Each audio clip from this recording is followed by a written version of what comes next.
Mr. Krishnamoorthi. Thank you again for your outstanding service to our country. We are so honored. Director Burns, a lot of my constituents think that Putin is crazy or he's playing crazy. In an open setting, how do you assess Putin's mental state?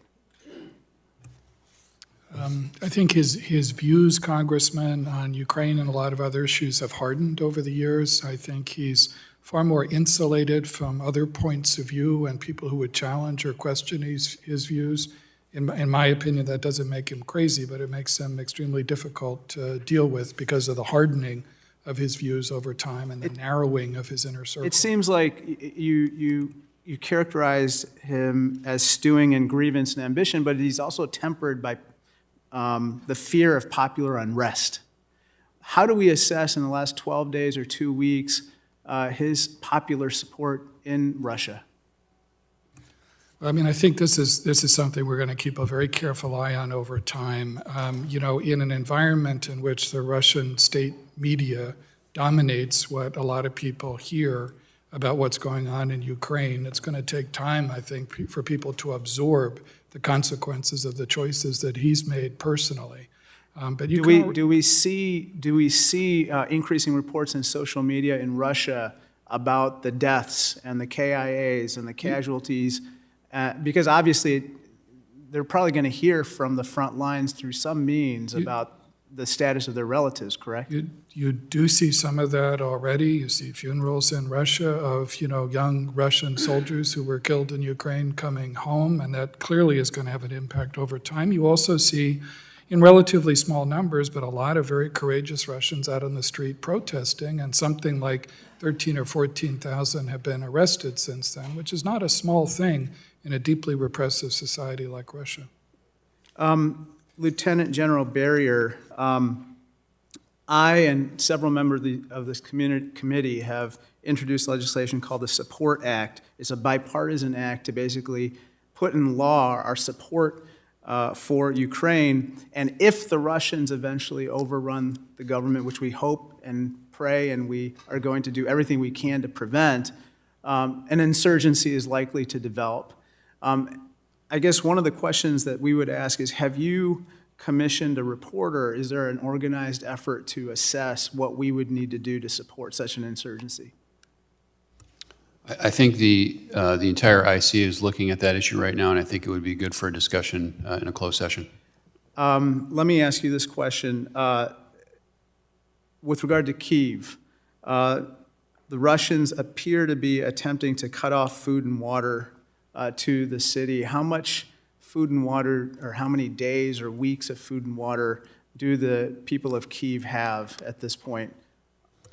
I don't have a specific number for days of supply that the population has, but with supplies being cut off, it will become somewhat desperate in, I would say, 10 days to 2 weeks. Wow. Director Haynes, what can Taiwan, the government of Taiwan, learn from the Ukrainian government right now about how to prepare and stave off an invasion of Taiwan? That's a great question. I should give that some consideration. Let me come back to you on that. I would appreciate that. Yeah. The Chinese government must have misjudged our resolve and our collective ability to inflict economic harm on those who would engage in malign aggression.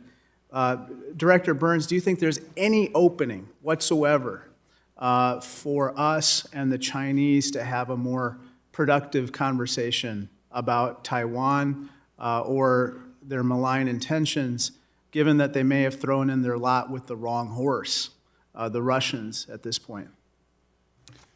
Well, Congressman, I would just say analytically, I would not underestimate President Xi and the Chinese leadership's determination with regard to Taiwan. I do think, as Director Haynes said earlier, they've been surprised and unsettled to some extent by what they've seen in Ukraine over the last 12 days, everything from the strength of the Western reaction to the way in which Ukrainians have fiercely resisted to the relatively poor. But you don't see an opening right now on Taiwan? Yeah.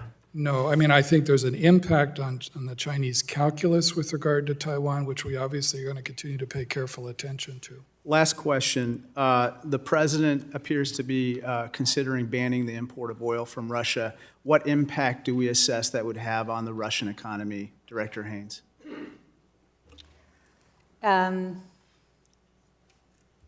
trying to think, so it's roughly 8%, I believe, of our crude oil imports overall, and for them, I believe it's a relatively small amount on theirs, but I think it will have some impact on them, and certainly symbolically, it's an important move if that's something that's done. I'll leave it at that. I'll give you a more detailed answer if we can on the impact on the economy. Okay, thank you. For the committee's benefit, since we've been in the hearing for some time, the president announced a ban on Russian oil while we were in the hearing. I knew it. I knew it. He was listening to Mr. Krishnamoorthi.